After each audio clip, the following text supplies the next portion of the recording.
Okay students, so after ending dimensions, हम लोग dimension and तो नहीं किया है, इवन शुरुआत ही करी है।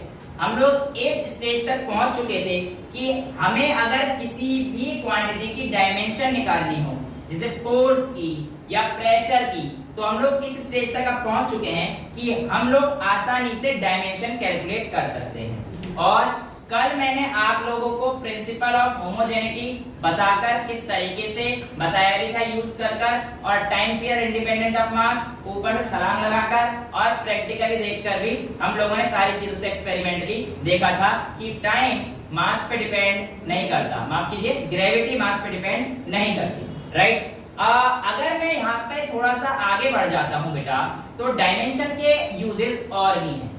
यानी कि एक यूनिट को अगर आप दूसरे यूनिट में कन्वर्ट करते हैं, यानी conversion of one unit to another, तो उसमें भी आपको डायमेंशन का इस्तेमाल करना पड़ता है। और डायमेंशन का इस्तेमाल करते हुए अगर हम लोग बात करते हैं कि क्या क्या चीजें कैसे कैसे इस्तेमाल होंगी, तो हम लोग आज सीखेंगे।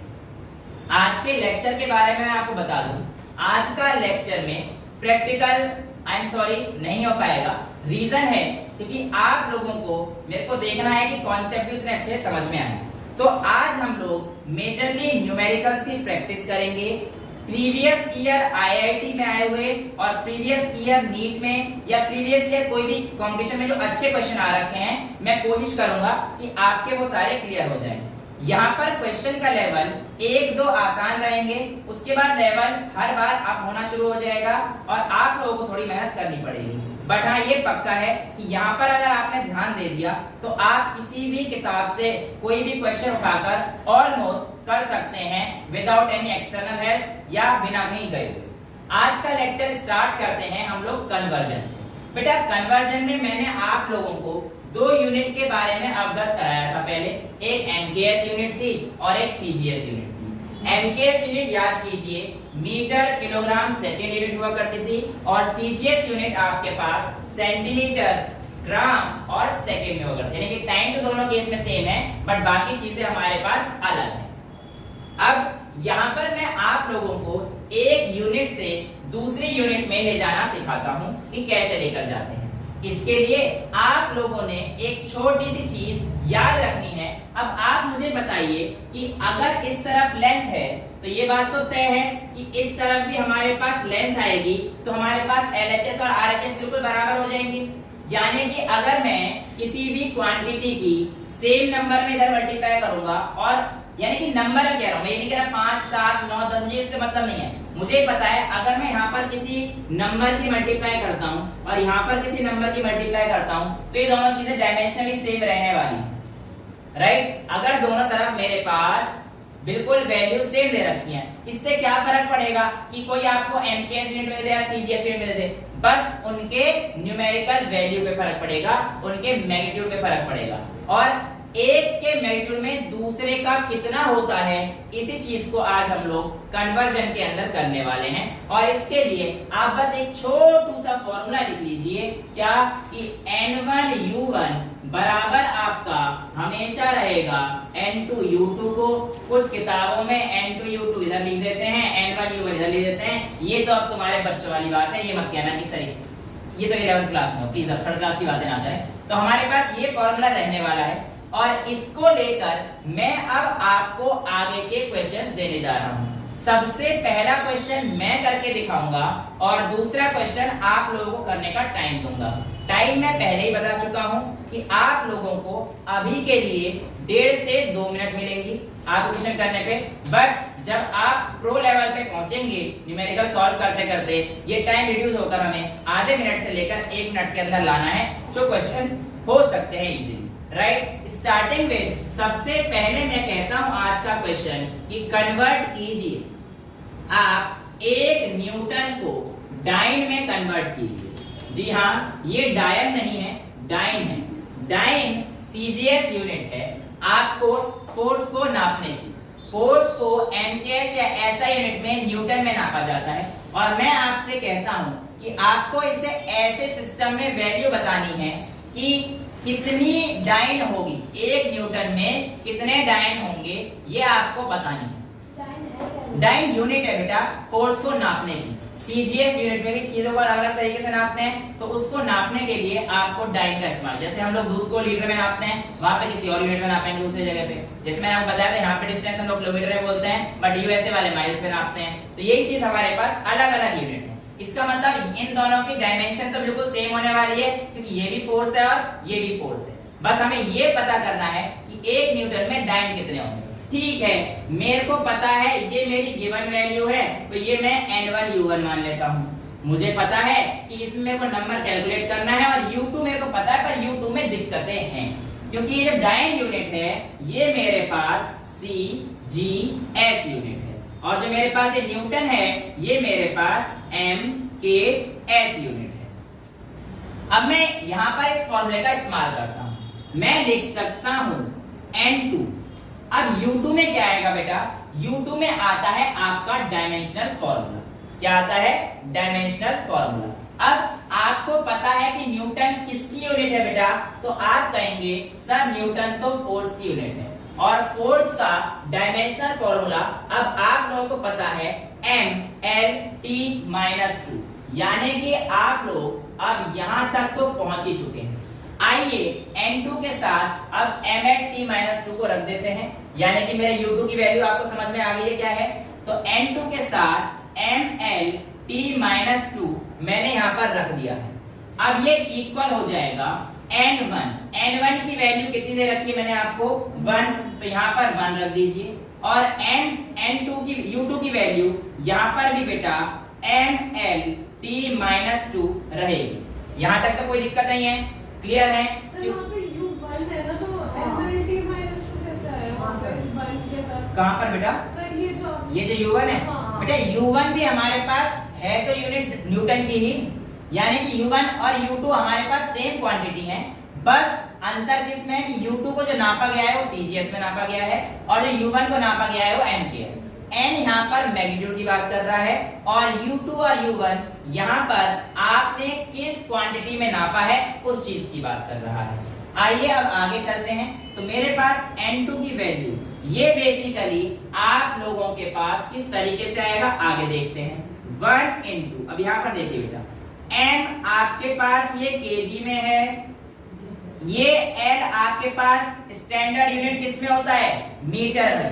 स्टैंडर्ड यूनिट याद रखनी है, तो आपके पास L मीटर में है और T आपके पास सेकंड में है, लेकिन M के ऊपर कोई भी पावर नहीं है, तो इसको आप 1 रहने देंगे।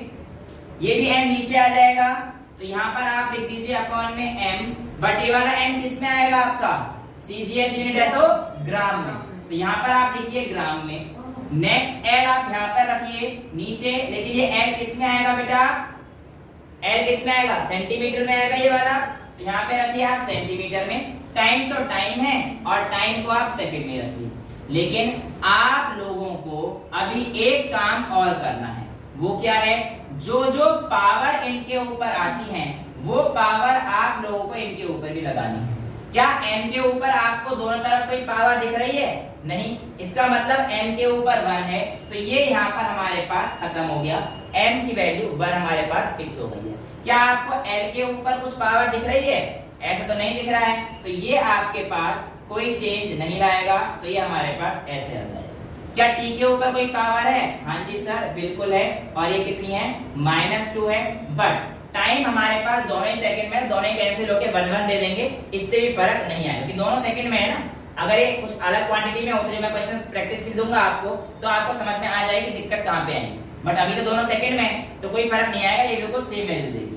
लेकिन फर्क है यहाँ पर, ये किलोग्राम में है, ये ग्राम में है, ये मीटर में है, तो ये सेंटीमीटर में है। तो अब मेरे को क्या करना है कि इनको सेम बनाना है। सेम बनाने के लिए मुझसे पूछा है न्यूटन को डाइन बताइए, ये नहीं पूछा डाइन को न्यूटन में बताइए, न्यूटन को डाइन में करना है, यानी कि सीजीएस में कन्वर्ट करना है। तो इन सभी यूनिट को मेरे को सीजीएस में कन्वर्ट करना पड़ेगा। तो यहाँ पर आपके पास N2 की वैल्यू आ जाएगी 1 into मास केजी में है, मास को ग्राम में कन्वर्ट करना है, तो कितना होता है केजी में? 1000 ग्राम, तो यहाँ पे लिख दीजिए 1000 अपॉन में 1। यहाँ पर आपका लेंथ मीटर में है और नीचे सेंटीमीटर, तो ये 100 आ जाएगा, और नीचे 1, टाइम सेकंड है, दोनों तरफ 1 1, इससे कोई फर्क पड़ेगा? ये आ गया आपके पास 10 की पावर 3, ये आ गया आपके पास 10 की पावर 2, दोनों, और ये आ गया 1। तो आपके पास N2 is equals to 1 into 10 की पावर 5 डाइन। तो 1 न्यूटन में आपके पास कितने डाइन होते हैं? 10 की power 5 dyne. This was the basic जो आप लोगों ने अभी सीखा है एक यूनिट को दूसरे यूनिट में कन्वर्ट करने के लिए। सेकेंड क्वेश्चन मैं आप लोगों को अब प्रैक्टिस के लिए दे रहा हूं, जिसमें आप लोगों ने कन्वर्ट करना है 1 जूल। जूल बेटा ऐसा यूनिट है एनर्जी की, और आपको इसे कन्वर्ट करना है अर्ग में। अर्ग बेटा सीजीएस यूनिट है। ये हमारे पास एमकेएस सिस्टम की ली जाएगी और ये हमारे पास सीजीएस सिस्टम की ली जाएगी। जूल की डायमेंशन कैसे निकालेंगे? तो आइए एक बार समझ लेते हैं। बेटा जूल एनर्जी की यूनिट है और एनर्जी की डायमेंशन आप लोगों को पता होनी चाहिए mL/T-2। सर हमें कैसे याद होगा? बेटा दुनिया की कोई सी भी एनर्जी से आप डायमेंशन निकाल सकते हो, चाहे वो काइनेटिक एनर्जी याद हो, तुम्हें पोटेंशियल एनर्जी याद हो, या पावर का कोई फॉर्मूला याद हो। पावर इनटू टाइम भी हमारे पास वर्क डन के इक्वल होता है, वर्क डन एनर्जी ही होती है ना। तो आप किसी भी मेथड से एनर्जी की डायमेंशन कैलकुलेट कर सकते हैं। अभी मैं आप लोगों की ईज के लिए पोटेंशियल एनर्जी जो कि mgh के इक्वल होती है उससे कैलकुलेट करके दिखा देता हूं। तो यहाँ पर आपके पास पोटेंशियल एनर्जी mgh होती है, ये मास, तो मास, ग्रेविटी का डायमेंशनल फार्मूला L_T-2, हाइट को डिस्टेंस में ही नापते हैं इसलिए L लिखा है मैंने, तो mL/T-2, ये आपके पास फार्मूला आ चुका है। अब मेरा क्वेश्चन है, आप बताइए 1 जूल में कितने अर्ग होते हैं? कीजिए। मेरा भी याद आ। ओके, जिन बच्चों ने कर लिया है बहुत बढ़िया, जिन्होंने नहीं किया अगले क्वेश्चन में फिर ट्राई कर लेना। मैंने पहले बोला लेवल बढ़ता चला जाएगा, लेकिन अब देख लेते हैं हमारे पास क्या है। यहाँ पर हमें फॉर्मूला मिल गया था 1 जूल का mL/T-2। अब मैं ये सब नहीं कर रहा हूँ, सीधा N2U2 is equals to N1U1 लिख के इस्तेमाल करने जा रहा हूँ अपने फॉर्मूले। ये 1 जूल था, U1 की वैल्यू मेरे पास mL/T-2 में थी, और यहाँ से U2 की वैल्यू क्या होगा? ये बिल्कुल सेम है, बस अंतर क्या है कि ये ग्राम, सेंटीमीटर और सेकंड में है। तो यहाँ पे भी m, ये भी L, तो यहाँ पे ऐसे कर देता हूँ mL/L और ये T/T, राइट? T में कोई फर्क पड़ेगा बट यहाँ पे L की पावर 2 है। आइए चेंज करते हैं, ये सभी NKS सिस्टम में है, तो यानी कि 1 इंटू हमारे पास ये मास 1 kg है, तो यहाँ लिख दीजिए 1 kg अपॉन में ये कितना था? 1 ग्राम, इसे बंद कर दीजिए। यहाँ पर L मीटर में होगा, तो यहाँ पे लिख दीजिए 1 मीटर अपॉन में 1 सेंटीमीटर और इसका स्क्वायर, क्योंकि L की पावर 2 है बेटा। और टाइम दोनों तरफ 1 सेकंड आपको दे रखे हैं, तो आप यहाँ पर 1 और यहाँ पर 1 कर -2 कर दीजिए, कोई फर्क आपको नहीं पड़ने वाला है। अब इनको कन्वर्ट कर दीजिए, आपका आंसर आ जाएगा। N2 is equals to 1 into 1 kg में 1000 ग्राम होते हैं, अपॉन में 1 मल्टीप्लाई करेंगे 1 मीटर में 100 सेंटीमीटर होते हैं, और ये अपॉन में 1, इसका स्क्वायर कर दीजिए, 1 और 1 को मत छेड़िए, ये 10 की पावर 4 हो जाएगा। 100 इंटू 100 ये 10 की पावर 3 हो जाएगा। 10 की पावर 4 और 3 बेस से में पावर ऐड हो जाएगी बेटा, तो आपके पास N2 की वैल्यू 1 इंटू 10 की पावर 7 आ जाएगी, और ये आपके पास 1 जूल में कितने अर्ग होते हैं, इस तरीके से आपसे पूछा जाएगा। थोड़ा सा क्वेश्चन के लेवल को बढ़ा के कोशिश करता हूं, एक छोटा सा ही है, प्रिंसिपल यही है, बस आपको करने का तरीका आना चाहिए। मैं आपसे क्वेश्चन कहता हूं अगला कि आपको एक N2 की वैल्यू बतानी है।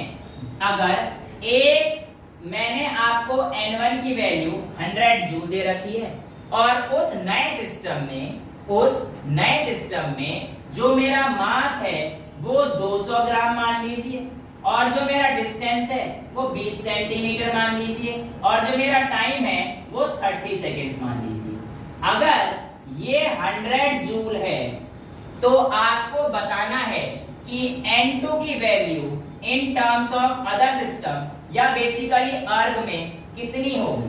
ये आपसे इसी के ऊपर सवाल पूछा गया है, कुछ नहीं करना है, थोड़ा दिमाग लगाना है। क्वेश्चन दोबारा समझ लेते हैं। आपको बताना है 100 जूल में कितने अर्ग होंगे अगर किसी दूसरी यूनिट में मैंने मास इतना ले रखा है, डिस्टेंस इतनी ले रखी है और टाइम इतना ले रखा है।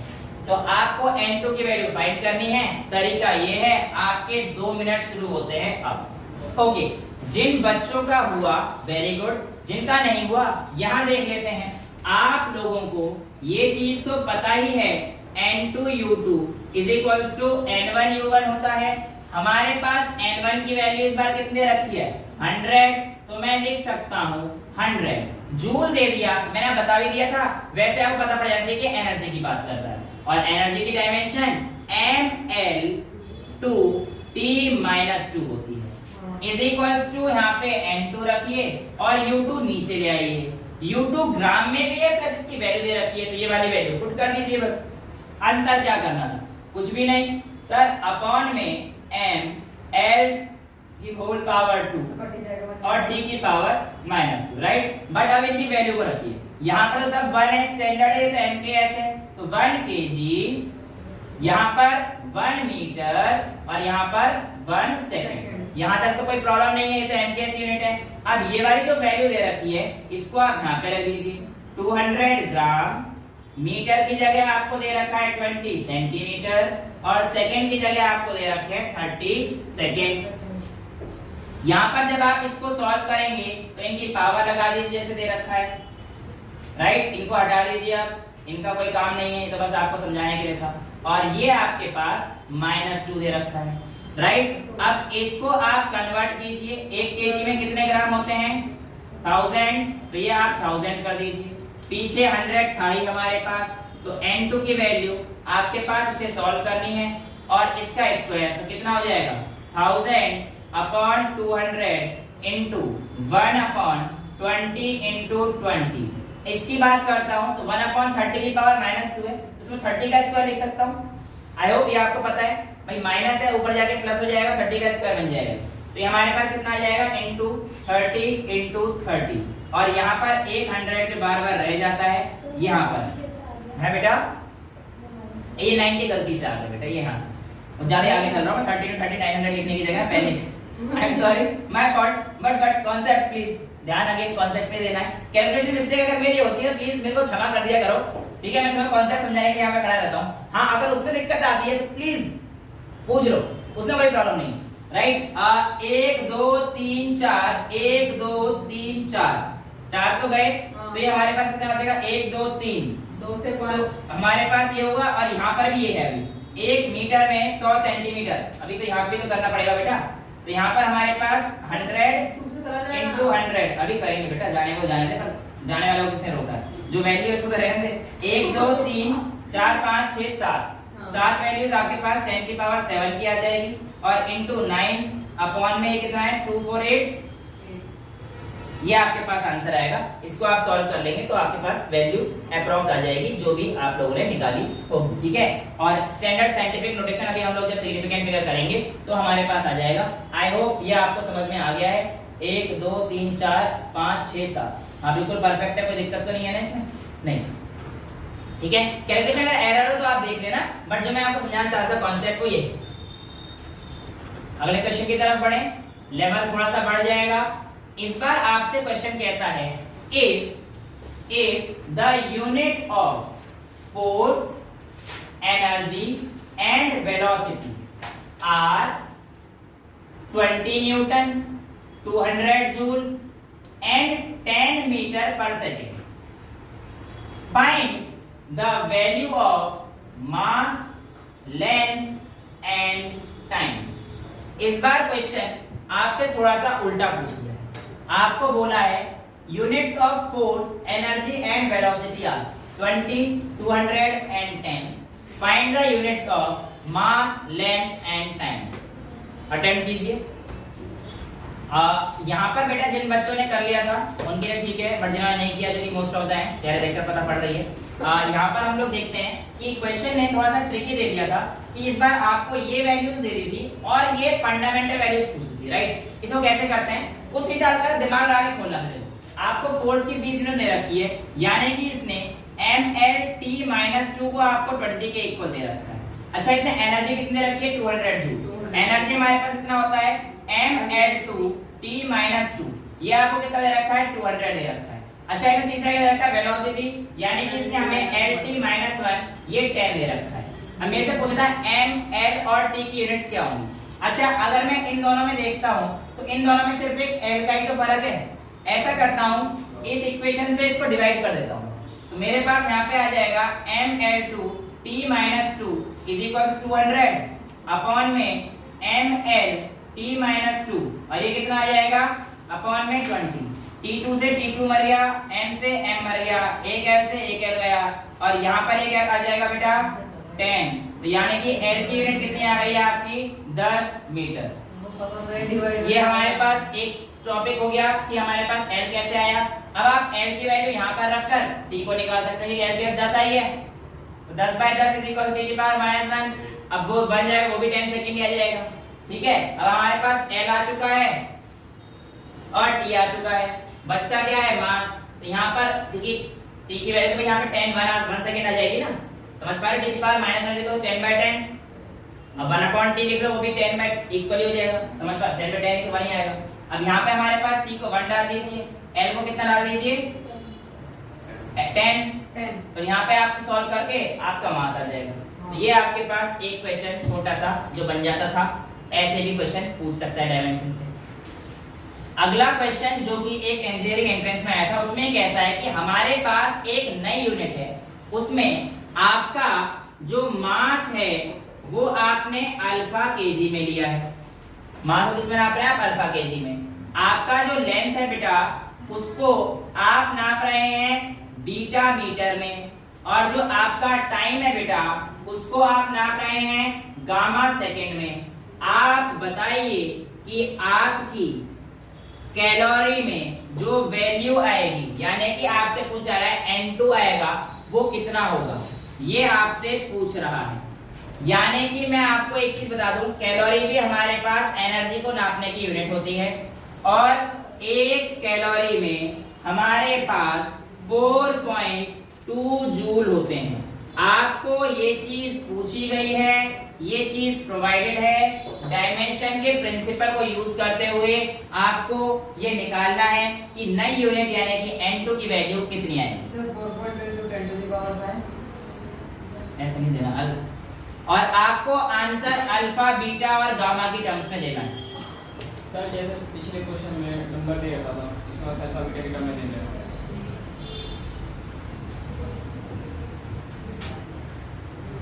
चलिए, जिन्होंने कर लिया ठीक है, जिन्होंने नहीं किया यहाँ पर देखते हैं। मास मेरे को alpha, length beta, time gamma दे रखा है, कोई बड़ी चीज थोड़ी है यार, सिंपल सी बात है। मेरे को तो अपना एक ही फॉर्मूला याद है, N2U2 is equals to N1U1।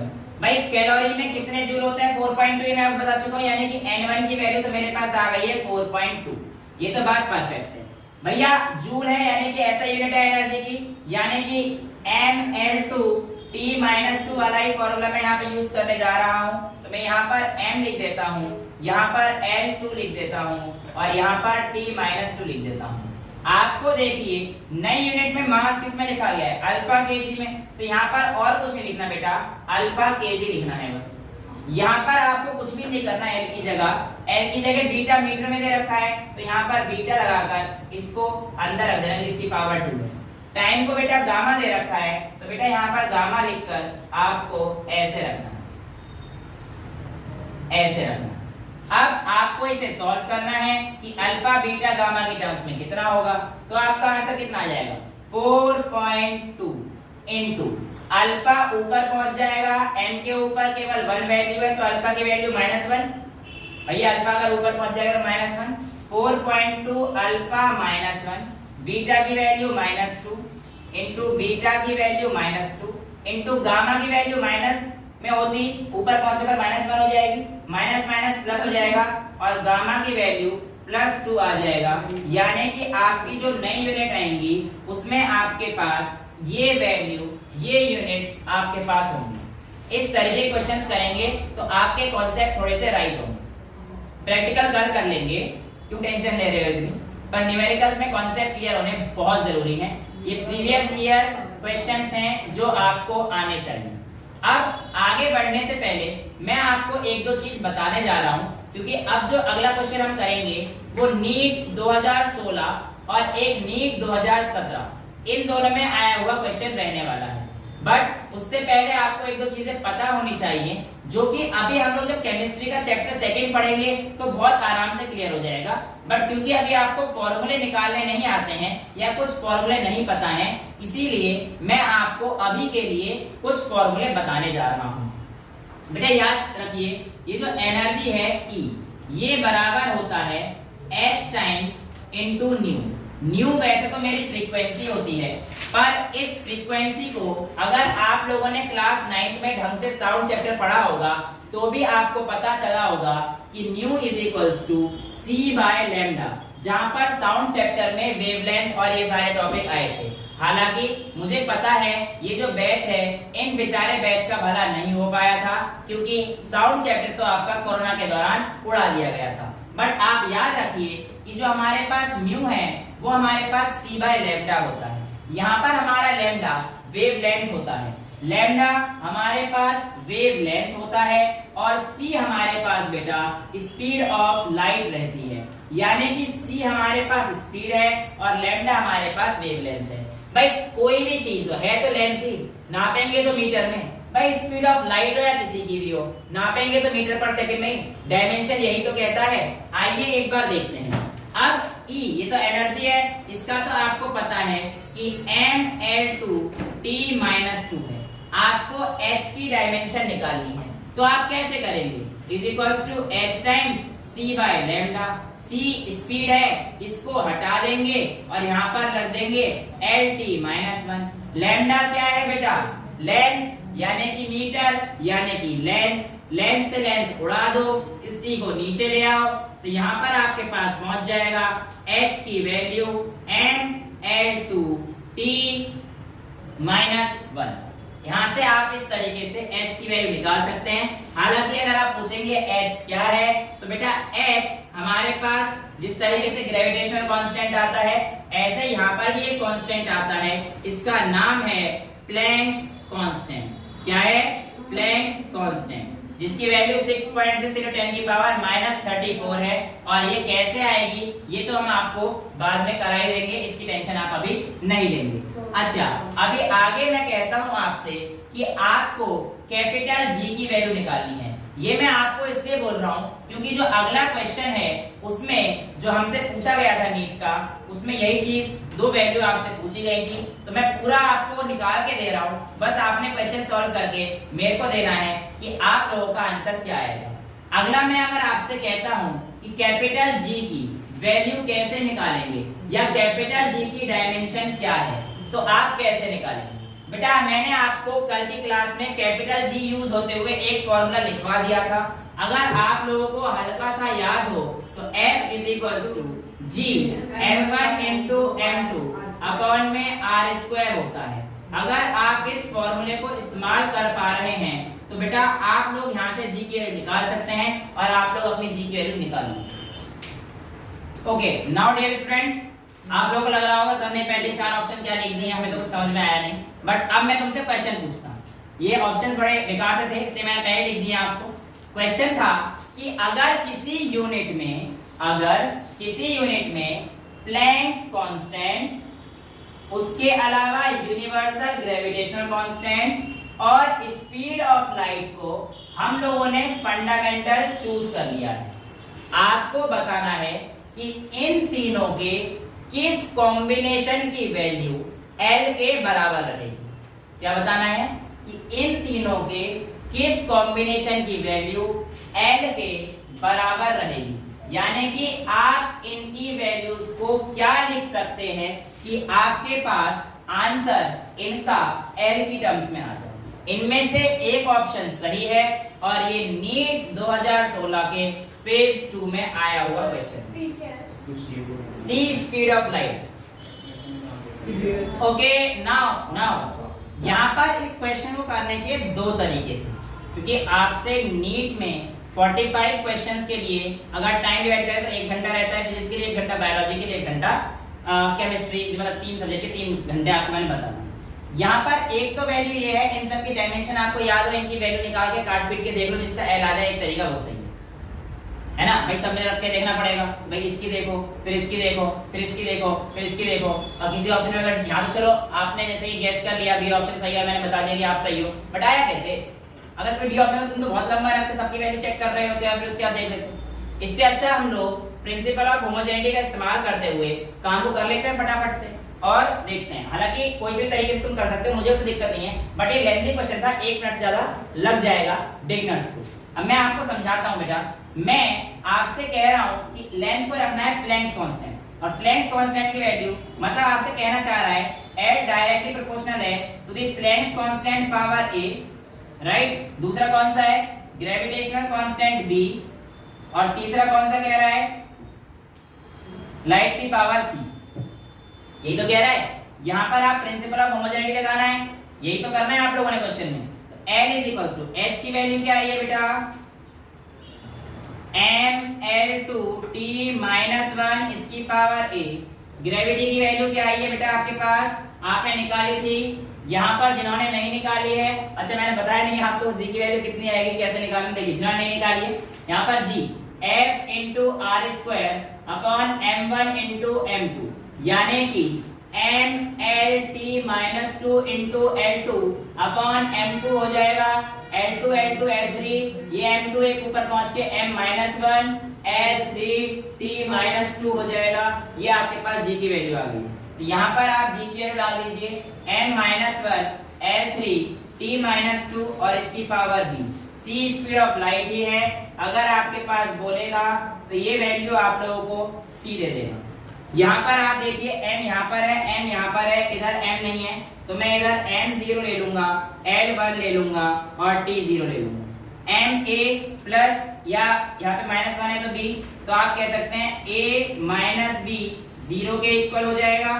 भाई देखिए m की वैल्यू a है बेटा और माइनस b है, तो m इक्वल हो जाएगा इसके हमारे पास, तो यानी कि a इक्वल्स टू हमारे पास b आ रहा है। दूसरे केस में देखिए l की वैल्यू 2a है, L की वैल्यू 2a है, यहाँ पर L की वैल्यू 3b है प्लस का प्लस 3b, यहाँ पे L की वैल्यू c है, क्या आ जाएगा बेटा यहाँ पे प्लस c। ये किसके इक्वल रखना पड़ेगा हमें? 1 के, क्योंकि L की वैल्यू यहाँ पर 1 है, ये हम लोगों ने कर चुके हैं प्रिंसिपल ऑफ होमोजेनिटी में, तो इसको आप 1 के इक्वल रख दीजिए।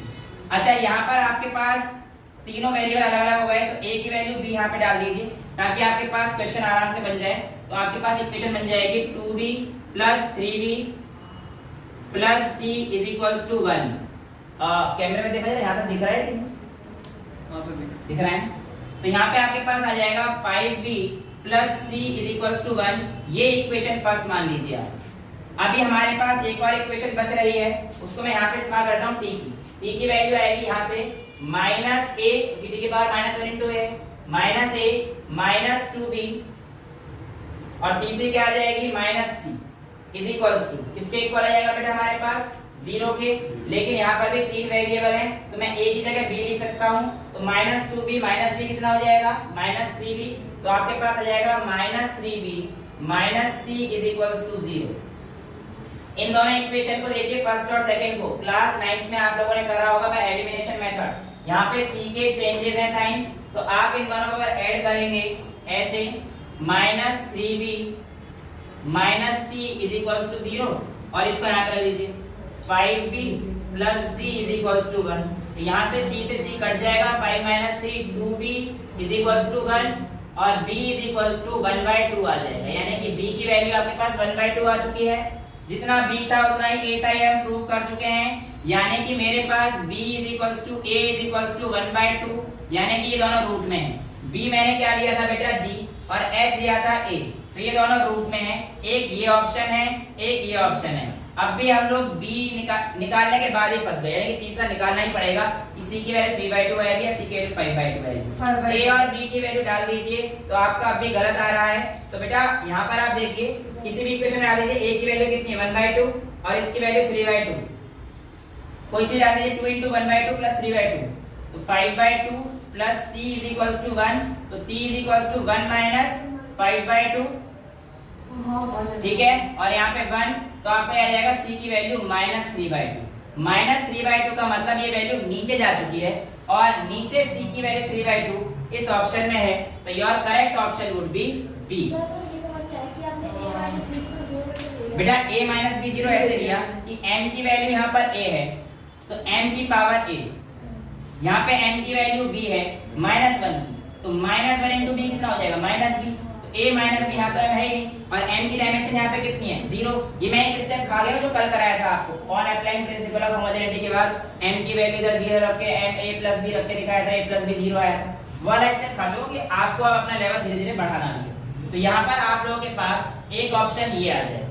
एक क्वेश्चन बिल्कुल सेम ऐसा ही था जो कि नीट 2017 में पूछा था, उसमें कोई चेंज नहीं था, बस उसमें एक चेंज था जहां तक मुझे याद है वो ये है, जी तो आपसे पूछा ही था और प्लैंक्स कांस्टेंट भी था, बट तीसरे में शायद speed of light, Planck's constant नहीं था, उसमें स्पीड ऑफ लाइट था, जी था, और प्लैंक्स कांस्टेंट की जगह उसने कह दिया था कि आपके पास इलेक्ट्रोस्टैटिक फोर्स की टर्म्स में आंसर देना है, यानी कि E²